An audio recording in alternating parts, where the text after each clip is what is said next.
बोलो बृहस्पति देव महाराज की जय। बृहस्पतिवार व्रत कथा। प्राचीन समय की बात है। भारत में एक राजा राज्य करता था। वह बड़ा प्रतापी तथा दानी था। वह नित्य प्रति मंदिर में भगवत दर्शन करने जाता था। वह ब्राह्मण और गुरु की सेवा किया करता था। उसके द्वार से कोई भी याचक निराश होकर नहीं लौटता था। वह प्रत्येक गुरुवार को व्रत रखता एवं पूजन करता था। हर दिन गरीबों की सहायता करता था। परंतु यह सब बातें उसकी रानी को अच्छी नहीं लगती थी। वह न व्रत करती और न किसी को एक भी पैसा दान में देती थी। वह राजा से भी ऐसा करने को मना किया करती थी। एक समय की बात है कि राजा शिकार खेलने वन को चले गए। घर पर रानी और दासी थी। उस समय भगवान बृहस्पति देव साधु का रूप धारण कर राजा के दरवाजे पर भिक्षा मांगने आए। साधु ने रानी से भिक्षा मांगी तो वह कहने लगी, हे साधु महाराज, मैं इस दान और पुण्य से तंग आ गई हूँ। इस कार्य के लिए तो मेरे पतिदेव ही बहुत हैं। आप ऐसी कृपा करें कि मेरा सारा धन संपत्ति नष्ट हो जाए और मैं आराम से रह सकूं। साधु रूपी बृहस्पति देव ने कहा, हे देवी, तुम बड़ी विचित्र हो। संतान और धन से कोई दुखी नहीं होता है, इसको सभी चाहते हैं। पापी भी पुत्र और धन की इच्छा करता है। अगर तुम्हारे पास धन अधिक है तो भूखे मनुष्यों को भोजन करवाओ, प्याऊ लगवाओ, ब्राह्मणों को दान दो, धर्मशालाएं बनवाओ, कुआं, तालाब, बावड़ी, बाग, बगीचा आदि का निर्माण करवाओ तथा निर्धनों की कुंवारी कन्याओं का विवाह करवाओ। साथ ही यज्ञ आदि करो। इस प्रकार के कर्मों से तुम, आपका कुल का और आपका नाम परलोक में भी सार्थक होगा तथा तुम्हें भी स्वर्ग की प्राप्ति होगी। परंतु रानी साधु की इन बातों से खुश नहीं हुई। उसने कहा, हे साधु महाराज, मुझे ऐसे धन की आवश्यकता नहीं जिसको मैं अन्य लोगों को दान देती फिरूं तथा जिसको रखने और संभालने में ही मेरा सारा समय नष्ट हो जाए। साधु ने कहा, हे देवी, यदि तुम्हारी ऐसी ही इच्छा है तो जैसे मैं बताता हूँ वैसे ही करना। बृहस्पतिवार के दिन घर आंगन को गोबर से लीपना, अपने केशों को पीली मिट्टी से धोना, केशों को धोते समय स्नान करना, राजा से कहना वह हजामत करवाए, भोजन में मांस मदिरा खाना, कपड़े धोबी के यहाँ धुलने देना। इस प्रकार 7 बृहस्पतिवार करने से तुम्हारा सारा धन संपत्ति नष्ट हो जाएगी। यह कहकर साधु महाराज रूपी बृहस्पति देव अंतर्ध्यान हो गए। रानी ने साधु के कहने के अनुसार 7 बृहस्पतिवार तक वैसा ही करने का विचार किया। साधु के बताए अनुसार कार्य करते हुए केवल 3 बृहस्पतिवार ही बीते थे कि उसकी समस्त धन संपत्ति नष्ट हो गई। भोजन के लिए दोनों समय परिवार तरसने लगा तथा सांसारिक भोगों से दुखी रहने लगा। जब राजा रानी से कहने लगा कि हे रानी, तुम यहाँ पर रहो, मैं दूसरे देश को जाता हूँ, क्योंकि यहाँ पर मुझे सभी मनुष्य जानते हैं, इसलिए मैं यहाँ कोई काम नहीं कर सकता हूँ। मैं अब प्रदेश जा रहा हूँ, वहाँ कोई काम धंधा करूंगा, शायद हमारे भाग्य बदल जाएं। ऐसा कहकर राजा प्रदेश चला गया। वह वहाँ जंगल से लकड़ी काट कर लाता और शहर में बेचता। इस तरह जीवन यापन करने लगा। इधर राजा के बिना रानी और दासियां दुखी रहने लगी। किस दिन भोजन मिलता और किस दिन जल पीकर ही रह जाती। एक समय रानी और दासियां को 7 दिन बिना भोजन के व्यतीत करने पड़े तो रानी ने अपनी दासी से कहा, हे दासी, यहाँ पास ही के नगर में मेरी बहन रहती है, वह बड़ी धनवान है, तू उसके पास जा और वहां से 5 सेर पेजर मांग कर ले आ, इससे कुछ समय के लिए गुजारा हो जाएगा। दासी रानी की बहन के पास गई। रानी की बहन उस समय पूजा कर रही थी। बृहस्पतिवार का दिन था। वह दासी ने रानी की बहन से कहा, हे रानी, मुझे आपकी बहन ने भेजा है, मुझे 5 सेर पेजर दे दो। दासी ने यह बात अनेक बार कही, परंतु रानी की बहन ने कोई उत्तर नहीं दिया, क्योंकि वह उस समय बृहस्पतिवार की कथा सुन रही थी। जब दासी को रानी की बहन से कोई उत्तर नहीं मिला तो वह बहुत दुखी हुई। उसे क्रोध भी आया। वह लौटकर रानी से बोली, हे रानी, आपकी बहन बहुत ही घमंडी है, वह छोटे लोगों से बात भी नहीं करती।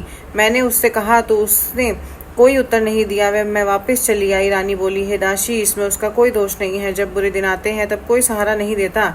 अच्छे बुरे का पता विपत्ति में ही लगता है। जो ईश्वर की इच्छा होगी वही होगा। यह सब हमारे भाग्य का दोष है। उधर रानी की बहन ने सोचा कि मेरी बहन की दासी आई थी, परंतु मैंने उससे नहीं बोली, इससे वह बहुत दुखी हुई होगी। अतः कथा सुन और विष्णु भगवान का पूजन समाप्त कर वह अपनी बहन के घर आई और कहने लगी, हे बहन, मैं बृहस्पतिवार का व्रत कर रही थी, तुम्हारी दासी हमारे घर आई थी, परंतु जब तक हम कथा कहते हैं तब तक हम न उठते हैं और न बोलते हैं, इसीलिए मैं नहीं बोली। कहो दासी क्यों गई थी? रानी बोली, बहन, हमारे घर अनाज नहीं था, वैसे तुमसे कोई बात छिपी नहीं है, इस कारण मैंने दासी को तुम्हारे पास 5 सेर पेजर लेने के लिए भेजा था। रानी की बहन बोली, बहन देखो, बृहस्पति भगवान सबकी मनोकामना पूर्ण करते हैं, देखो शायद तुम्हारे घर में भी अनाज रखा हो। यह सुनकर दासी घर के अंदर गई तो वहां उसे एक घड़ा बेजर का भरा मिल गया। उसे बड़ी हैरानी हुई, क्योंकि उसने एक एक बर्तन देख लिया था। उसने बाहर आकर रानी को बताया। दासी अपनी रानी से कहने लगी, हे रानी, देखो, वैसे हमको जब अन्न नहीं मिलता है तो हम रोज ही व्रत करते हैं। अगर इनसे इस व्रत की विधि और कथा पूछ ली जाए तो हम ये भी कर लिया करेंगे। दासी के कहने पर रानी ने अपनी बहन से बृहस्पतिवार व्रत के बारे में पूछा। उसकी बहन ने बताया, हे रानी, बहन, बृहस्पतिवार को सूर्योदय से पूर्व उठकर स्नान करके बृहस्पतिवार का व्रत करना चाहिए, लेकिन उस दिन सिर नहीं धोना चाहिए। बृहस्पतिवार के व्रत में चने की दाल और मुनक्का से विष्णु भगवान का केले के वृक्ष की जड़ से पूजन करें तथा दीपक जलावें। उस दिन एक ही समय भोजन करें। भोजन के पीले खाद्य पदार्थ का करें तथा कथा सुने। इस प्रकार करने से गुरु भगवान प्रसन्न होते हैं, अन्न पुत्र धन देते हैं। इस तरह व्रत और पूजा की विधि बताकर रानी की बहन अपने घर लौट गई। रानी और दासी दोनों ने निश्चय किया कि वे बृहस्पति भगवान का पूजन जरूर करेंगी। 7 दिन बाद जब बृहस्पतिवार आया तो उन्होंने व्रत रखा। गुड़साल में जाकर चना और गुड़ बीन लाई और उसकी दाल से केले की जड़ में विष्णु भगवान का पूजन किया। भोजन कहाँ से आवे, दोनों बड़ी दुखी हुई, लेकिन उन्होंने व्रत किया था, इस कारण बृहस्पति देव भगवान प्रसन्न थे। वे एक साधारण व्यक्ति के रूप में 2 थालों में सुंदर पीला भोजन लेकर आए और दासी को देकर बोले, हे दासी, यह भोजन तुम्हारे और रानी के लिए है, तुम दोनों करना। दासी भोजन पाकर बड़ी प्रसन्न हुई और रानी से बोली, रानी जी भोजन कर लो। रानी को भोजन आने के बारे में कुछ पता नहीं था, इसलिए वह दासी से बोली, जा तू ही भोजन कर, क्योंकि तू हमारी व्यर्थ में हंसी उड़ाती है। दासी बोली, एक व्यक्ति अभी भोजन दे गया है। रानी कहने लगी, वह भोजन तेरे लिए ही दे गया है, तू ही भोजन कर। दासी ने कहा, वह व्यक्ति हम दोनों के लिए 2 थालों में भोजन दे गया है, इसलिए मैं और आप दोनों ही साथ साथ भोजन करेंगी। फिर दोनों ने गुरु भगवान को नमस्कार कर भोजन प्रारंभ किया। उसके बाद से वे प्रत्येक बृहस्पतिवार को गुरु भगवान का व्रत और पूजन करने लगी। बृहस्पति भगवान की कृपा से उनके पास धन हो गया, परंतु रानी फिर पहले की तरह से आलस्य करने लगी। तब दासी बोली, देखो रानी, तुम पहले भी इस प्रकार आलस्य करती थी, तुम्हें धन के रखने में कष्ट होता था, इस कारण सभी धन नष्ट हो गया। अब गुरु भगवान की कृपा से धन मिला है तो तुम फिर से आलस्य करती हो। बड़ी मुसीबतों के बाद हमने यह धन पाया है, इसीलिए हमें दान पुण्य करना चाहिए। तुम भूखे मनुष्यों को भोजन करवाओ, प्याऊ लगवाओ, ब्राह्मणों को दान दो, कुआं, तालाब, बावड़ी आदि का निर्माण करवाओ, मंदिर पाठशाला बनवाकर दान दो, कुंवारी कन्याओं का विवाह करवाओ, धन को शुभ कार्यों में खर्च करो, जिससे तुम्हारा कुल का यश बढ़े तथा स्वर्ग प्राप्त हो और पितृ प्रसन्न हो। दासी की बात मानकर रानी ने इसी प्रकार के कर्म करने प्रारंभ किए, जिससे उसका काफी यश फैलने लगा। एक दिन रानी और दासी आपस में विचार करने लगे कि न जाने राजा किस दिशा में होंगे, उनकी कोई खोज खबर नहीं है। गुरु भगवान से उन्होंने प्रार्थना की और भगवान ने रात्रि में राजा को स्वप्न में कहा, हे राजा, उठ, तेरी रानी तुझे याद करती है, अब अपने देश को लौट जा। राजा प्रातः काल उठकर जंगल से लकड़ियां काटकर लाने के लिए जंगल की ओर चल पड़ा। जंगल से गुजरते हुए वह सोचने लगा, रानी की गलती से कितने दुख भोगने पड़े, राजपाट छोड़कर उसे जंगल में आकर रहना पड़ा, जंगल से लकड़ियां काटकर उन्हें बेचकर गुजारा करना पड़ा। उसी समय उस जंगल में बृहस्पति देव एक साधु का रूप धारण कराए और राजा के पास आकर बोले, हे लकड़हारे, तुम इस सुनसान जंगल में किस चिंता में बैठे हो, मुझे बतलाओ। मैं यह सुन राजा के नेत्रों में जल भर आया और साधु की वंदना कर बोला, हे प्रभु, आप सब कुछ जानने वाले हैं। इतना कहकर राजा ने साधु को अपनी संपूर्ण कहानी सुना दी। महात्मा तो स्वभाव से दयालु होते हैं। वे राजा से बोले, हे राजा, तुम्हारी पत्नी ने बृहस्पतिवार के प्रति अपराध किया था, जिसके कारण तुम्हारी यह दशा हुई। अब तुम किसी प्रकार की चिंता मत करो, भगवान तुम्हें पहले से अधिक धन देंगे। देखो, तुम्हारी पत्नी ने बृहस्पतिवार का व्रत करना प्रारंभ कर दिया है। अब तो तुम भी बृहस्पतिवार का व्रत करके चने की दाल में गुड़ और जल को लोटे में डालकर केले के पत्ते से भगवान विष्णु का पूजन करो, फिर कथा कहो या सुनो, भगवान तुम्हारी सब मनोकामनाओं को पूर्ण करेंगे। साधु को प्रसन्न देखकर राजा बोला, हे प्रभु, मुझे लकड़ी बेचकर इतना पैसा भी नहीं बचता जिससे भोजन करने के उपरांत कुछ बचा सकूं। मैंने रात्रि में अपनी रानी को व्याकुल देखा है, मेरे पास कोई साधन नहीं जिससे मैं समाचार जान सकूं। फिर मैं बृहस्पतिवार की कौन सी कहानी कहूँ या सुनूं, तुम्हें मुझको तो कुछ भी मालूम नहीं है। साधु ने कहा, हे राजा, तुम किसी प्रकार की चिंता मत करो। बृहस्पतिवार के दिन तुम रोजाना की तरह लकड़ियां लेकर शहर में जाओ, तुम्हें रोज से 2 गुना धन प्राप्त होगा, जिससे तुम भलीभांति भोजन कर लोगे तथा बृहस्पति देव की पूजा का सामान भी आ जाएगा। बृहस्पति देव की कथा कुछ इस प्रकार है। बोलो बृहस्पति देव महाराज की जय। प्राचीन काल में एक बहुत ही निर्धन ब्राह्मण था। उसके कोई संतान नहीं थी। वह नित्य पूजा पाठ करता, परंतु उसकी स्त्री बहुत मलिनता के साथ रहती थी। वह न स्नान करती और न किसी देवता का पूजन करती। प्रातः काल उठते ही सर्वप्रथम भोजन करती, बाद में कोई अन्य कार्य करती। ब्राह्मण देवता बहुत दुखी रहते थे, पत्नी को बहुत समझाते, किंतु उसका कोई परिणाम न निकलता। भगवान की अनुकंपा से एक समय उस ब्राह्मण की पत्नी गर्भवती हुई और 10वें महीने एक सुंदर कन्या को जन्म दिया। निर्धन ब्राह्मण कन्या के जन्म से बहुत दुखी हुआ। धीरे धीरे ब्राह्मण की कन्या बड़ी होने लगी। बचपन से ही उस कन्या की रुचि भगवान विष्णु की पूजा में थी। वह प्रातः उठते ही स्नान आदि करके भगवान विष्णु की पूजा करने मंदिर में जाती थी। बृहस्पतिवार को व्रत रख के विधिवत पूजा पाठ किया करती थी। पूजा पाठ के बाद वह पढ़ने के लिए पाठशाला में जाती थी। घर से चलते हुए वह मुट्ठी भर जौ साथ लेकर जाती थी और पाठशाला के रास्ते में थोड़े थोड़े जौ गिराती जाती थी। जब वह पाठशाला से घर लौटती तो वे जौ के दाने उसे सोने में बदले हुए मिलते थे। लड़की सभी सोने के दाने बिन लाती थी। एक दिन जब वह सोने के दानों को साफ कर रही थी तो उसकी माँ ने कहा, बेटी, सोने के दानों को साफ करने के लिए सोने का सूप भी होना चाहिए। अगले दिन बृहस्पतिवार था। उसने भगवान बृहस्पति देव की पूजा करते हुए प्रार्थना की, हे भगवान, यदि मैंने आपका व्रत विधिवत किया हो तो मुझे सोने का सूप दे दो। भगवान बृहस्पति देव ने उनकी मनोकामना पूरी करने का वचन दिया। पाठशाला से लौटते समय उसे रास्ते में सोने का सूप पड़ा हुआ मिला। घर लौटकर सोने का सूप अपनी माँ को दिखाकर वह सोने के दाने साफ करने लगी। उसी समय नगर का राजकुमार उसके घर के पास से गुजरा। उस समय उस सुंदर लड़की को सोने के सूप में जौ साफ करते हुए देखकर राजकुमार उस पर मोहित हो गया। महल में लौटकर राजकुमार ने राजा से उस लड़की से विवाह करने की इच्छा प्रकट की तो राजा ने ब्राह्मण को महल में बुलाकर राजकुमार से उसकी लड़की के विवाह की बात कही। ब्राह्मण तैयार हो गया। धूमधाम से उस लड़की का विवाह राजकुमार से हो गया। दुल्हन बनकर ब्राह्मण की लड़की महल में चली गई। लड़की के चले जाने से ब्राह्मण फिर निर्धन हो गया। उसे कई कई दिन भोजन भी नहीं मिलता था। बहुत दुखी होकर ब्राह्मण एक दिन अपनी लड़की के पास आया। उसने पिता से निर्धनता का समाचार सुनकर उसे बहुत सा धन देकर पिता को विदा किया। उस दिन धन से ब्राह्मण के कुछ दिन तो आराम से गुजर गए, लेकिन जल्दी ही फिर भूखों मरने की हालत हो गई। ब्राह्मण अपनी लड़की से धन लेने के लिए फिर महल में पहुंचा। लड़की ने पिता की बुरी हालत देखकर कहा, पिताजी आखिर आप कब तक मुझसे धन लेकर जीवन यापन करेंगे? आप कोई ऐसा उपाय क्यों नहीं करते जिससे आपका घर धन संपत्ति से भर जाए? ब्राह्मण ने कहा, मैंने तेरी माँ को बहुत समझा लिया पर उसकी समझ में कुछ नहीं आता। उसका फुहड़पन नष्ट हो तो घर की निर्धनता भी दूर हो जाए। तब कुछ सोचकर लड़की ने पिता से कहा, पिताजी आप कुछ दिनों के लिए माँ को मेरे पास छोड़ जाओ। तब कुछ सोचकर ब्राह्मण पत्नी को लड़की के पास महल में छोड़ आया। लड़की ने अपनी माँ से कहा, माँ तुम कल प्रातः काल उठकर स्नान आदि करके भगवान बृहस्पति देव की पूजा अवश्य करना। पूजा करने से तुम्हारी निर्धनता अवश्य दूर हो जाएगी। लेकिन उसकी माँ ने उसकी कोई बात नहीं मानी। तब क्रोधित होकर लड़की ने अपनी माँ को एक कक्ष में बंद कर दिया। सूर्योदय के समय माँ को उठाकर जबरदस्ती उसे स्नान कराया और फिर मंदिर में ले जाकर भगवान बृहस्पति देव की पूजा कराई। कुछ दिनों तक ऐसा करने से माँ की बुद्धि में परिवर्तन हुआ और वह स्वयं बृहस्पतिवार का व्रत रखने लगी।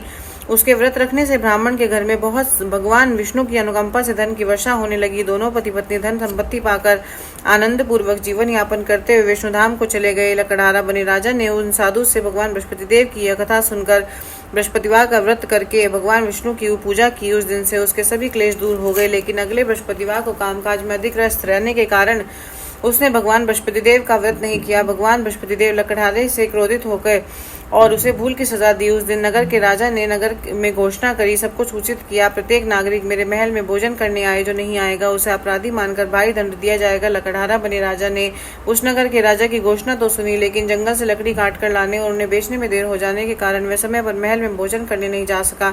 अतः राजा के सैनिक लकड़हारे को पकड़कर महल में ले गए। राजा ने उसे महल के कक्ष में बैठाकर भोजन कराया। उस कक्ष में एक खूंटी पर रानी का सोने का हार लटका हुआ था। लकड़हारा अकेला उस कक्ष में भोजन कर रहा था। तभी उसने एक आश्चर्यजनक घटना घटती देखी। देखते देखते वह खूंटी हार को निगल गई। थोड़ी देर के बाद राजा ने हार को गायब देखा तो लकड़हारे को कारावास में डलवा दिया। लकड़हारा मन ही मन अपने भाग्य को कोसने लगा। तभी उसे जंगल में मिले साधु का स्मरण हो आया। थोड़ी देर में भगवान बृहस्पति देव सन्यासी के रूप में उसके सामने आए, प्रकट हुए और कहा, हे लकड़हारे, तूने भगवान बृहस्पति देव की पूजा नहीं की, इसी कारण तुम्हें कष्ट हुआ है। लेकिन अब चिंता मत करो, बृहस्पतिवार के दिन कारागार के दरवाजे पर तुम्हें कुछ पैसे पड़े हुए मिलेंगे। उन पैसों से भगवान बृहस्पति देव का व्रत करके उनकी पूजा करोगे तो तुम्हारे सब दुख नष्ट हो जाएंगे। बृहस्पतिवार के दिन दरवाजे पर पड़े मिले पैसों से चने और गुड़ मंगाकर लकड़हारे ने बृहस्पतिवार की कथा कही तो भगवान बृहस्पति देव ने प्रसन्न होकर उस नगर के राजा को स्वप्न में लकड़हारे को कारागार से मुक्त करने को कहा। सुबह राजा ने अपने कक्ष में आकर देखा तो खूंटी पर रानी का हार लटका हुआ था। राजा ने लकड़हारे को मुक्त कर दिया और उसे धन और आभूषण देकर विदा किया। लकड़हारा बना राजा उस नगर से चलकर अपने नगर में पहुंचा तो उस नगर में कुएं, धर्मशाला, बाग बगीचे देखकर बहुत प्रसन्न हुआ। राजा ने किसी से पूछा, ये कुएं धर्मशालाएं किसने बनवाई हैं? सबने उसे बताया कि सब रानी और उसकी दासी ने बनवाया है।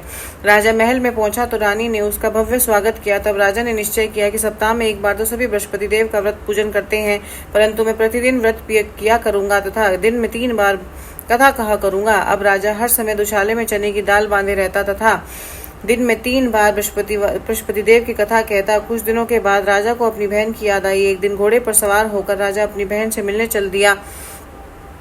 अभी राजा नगर के बाहर पहुंचा ही था कि उसे कुछ लोगों को एक शव को ले जाते हुए देखा। राजा को स्मरण हुआ कि आज उसने किसी को बृहस्पतिवार की व्रत कथा नहीं सुनाई है। राजा ने उन लोगों को रोककर कहा, भाइयों, आप शव को ले जाने से पहले मुझसे बृहस्पतिवार की कथा सुन ले। लोगों ने राजा पर क्रोधित होते हुए कहा, तुम पागल तो नहीं हो? लेकिन कुछ बड़े बूढ़े लोगों ने कहा, अच्छा भाई, साथ में चलते चलते तुम अपनी कथा भी सुना लो।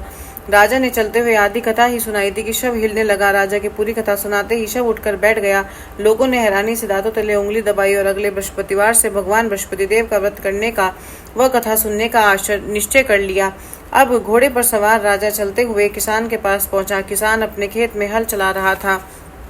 राजा ने कहा, अरे भाई, मुझसे बृहस्पतिवार की कथा सुन लो। किसान झुंझलाकर बोला, अरे भाई, देख नहीं रहे, जितनी देर तक तुम्हारी कथा सुनूंगा उतनी देर में तुम्हें पूरे खेत में हल चला लूंगा। राजा निराश होकर चलने तभी किसान के बैल लड़खड़ाकर जमीन पर जा गिरे। किसान के पेट में बेजोरों का दर्द होने लगा। उस किसान की पत्नी जब खाना लेकर आई तो उसने किसान से इस बारे में पूछा। किसान ने घुड़सवार की पूरी कहानी सुनाई। किसान की पत्नी दौड़ती हुई राजा के पास पहुंचकर हाथ जोड़कर बोली, भैया, मैं तुम्हारी कथा सुनने को तैयार हूँ। राजा ने उसके साथ खेत पर पहुंचकर बृहस्पतिवार की कथा सुनाई।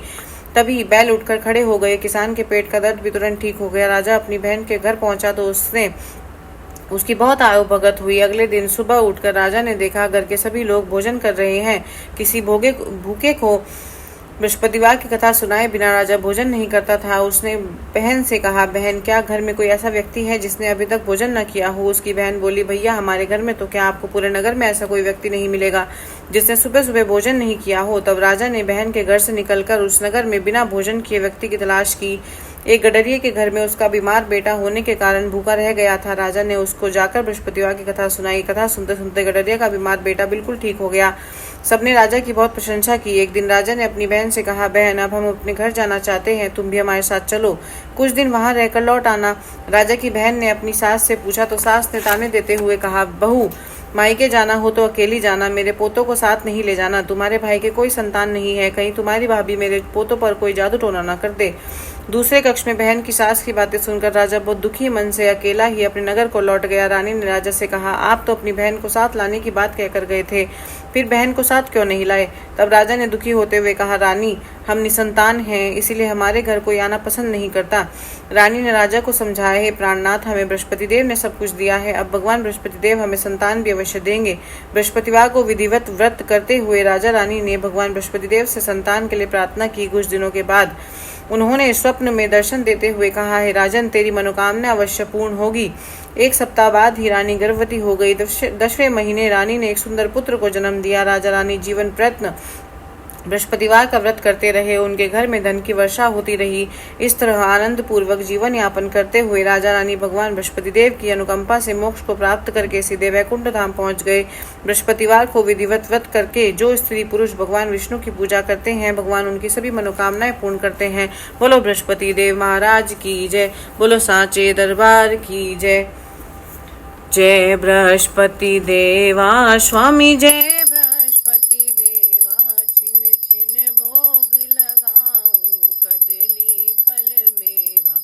ओम जय बृहस्पति देवा। तुम पूर्ण परमात्मा, तुम अंतर्यामी स्वामी, तुम अंतर्यामी। जगत पिता जगदीश्वर, तुम सबके स्वामी। ओम जय बृहस्पति देवा। चरणामृत निज निर्मल, सब पातक हरता स्वामी, सब पातक हरता। सकल मनोरथ दायक, कृपा करो भरता। ओम जय बृहस्पति देवा। तन मन धन अर्पण कर, जो जन शरण पड़े स्वामी, जो जन शरण पड़े। प्रभु प्रकट तब होकर, आकर द्वार खड़े। ओम जय बृहस्पति देवा। दीन दयाल दयानिधि, भगतन हितकारी स्वामी, भक्तन हितकारी। पाप दोष सब हरता, भव बंधन हारी। ओम जय बृहस्पति देवा। सकल मनोरथ दायक, सब संशय हारी स्वामी, सब संशय हारी। विषय विकार मिटाओ, विषय विकार मिटाओ। संतन सुखकारी। ओम जय बृहस्पति देव।